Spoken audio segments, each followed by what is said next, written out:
हिजाज की आंधी episode number 5 part 2। तारीखों के मुताबिक उमर ने सारी रात सोचों और ख्यालों से उलझते गुजार दी। एक इस्तिराब तो ये था कि सुबह लोग बैत के लिए आएंगे, तो क्या तमाम लोग बैत कर लेंगे। सुबह उमर मस्जिद नबवी में गई। ये देख कर कि लोग बैत करने के लिए हुजूम करके आ गई हैं, उनका गुज़िश्ता वाला इत्तराब ख़त्म हो गया।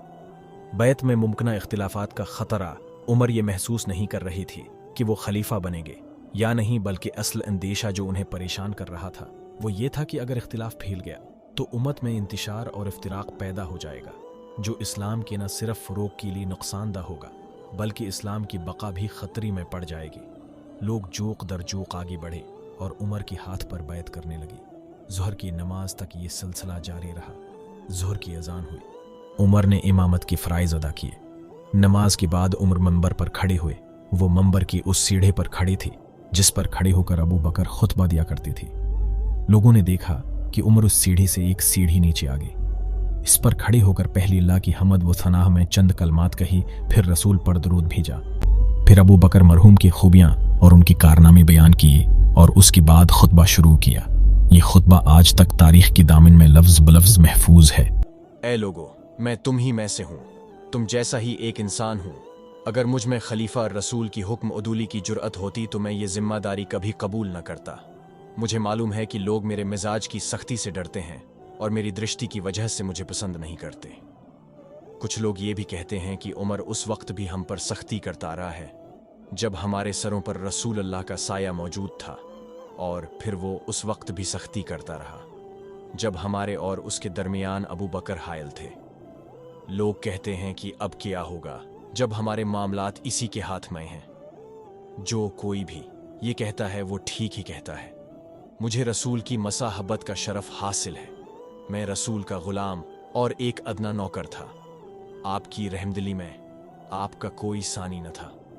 आप अल्लाह के फरमान के मुताबिक मोमिनीन के लिए राहत और रहमत का सरचश्मा थे। बारगाह रसालत में मेरी हैसियत एक बरहना शमशीर की सी थी। जब रसूल अल्लाह चाहते मुझे नियाम में डाल लेते और जब चाहते मुझे बेनियाम कर देते।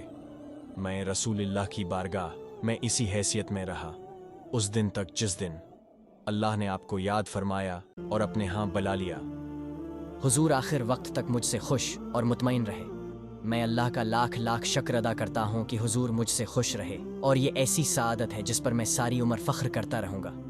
हुजूर के विसाल के बाद आपकी खिलाफत अबू बकर सदीक के सुपुर्द हुई। क्या कोई अबू बकर के तहम्मुल, नरमी और करम नवाजी से इनकार कर सकता है? मैं अबू बकर का भी खादिम और मुआविन रहा।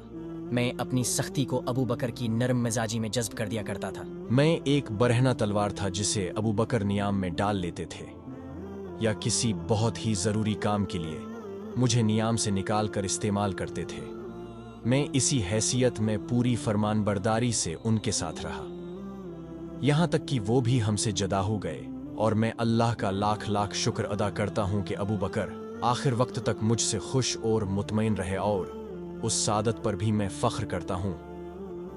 और अब ए लोगो, तुम्हारे मामलात और दीगर तमाम अहवाल की जिम्मेदारी मेरे कंधों पर रख दी गई है। मैं तुम्हें यह बावर कराना चाहूँगा कि मेरे मिजाज की वो सख्ती जिससे तुम नालां थे अब नरमी में बदल गई है। लेकिन ये भी सुन लो कि उन लोगों के लिए मेरे मिजाज की सख्ती कायम रहेगी जो मुसलमानों पर जुल्म व ज़्यादती करते हैं। जहाँ तक इन लोगों का ताल्लुक़ है जो अमन व अमान से रहते और जुरती ईमानी रखते हैं, उनके लिए मैं बहुत ज़्यादा नरम हूँगा। और अगर कोई किसी पर जुल्म करेगा तो मैं उस वक्त तक इसे नहीं छोड़ूंगा जब तक उसका एक रुखसार ज़मीन पर न टका दूँ और दूसरे रुखसार पर अपना पाँव न रख दूँ, ताकि वो हक के आगे हथियार डाल दे। लेकिन इस कदर सख्ती के बावजूद अहल इफ़ाफ़ और अहल कफ़ाफ़ के लिए मैं अपना रुखसार खुद ज़मीन पर रख दूंगा। ए लोगो, मुझ पर जो तुम्हारे हुकूक हैं वो मुझसे लो।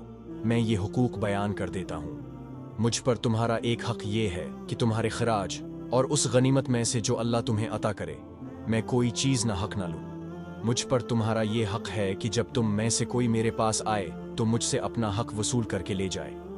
मुझ पर तुम्हारा ये हक है कि तुम्हारे उटियात और वज़ाइफ में इजाफ़ा करूं और तुम्हारी सरहदों को इतना मुस्तहकम करूं कि दीन के दुश्मन इधर का रख न कर सकें। اور مجھ پر تمہارا یہ حق ہے کہ تمہیں ہلاکت میں نہ ڈالوں اور محاذ سے تمہیں گھر واپس آنے سے نہ روکے رکھوں، اور جب تم کسی محاذ پر لڑنے جاؤ تو ایک باپ کی طرح تمہارے اہل و عیال کی دیکھ بھال کرو۔ Subscribe now and press the bell icon. Never miss an update.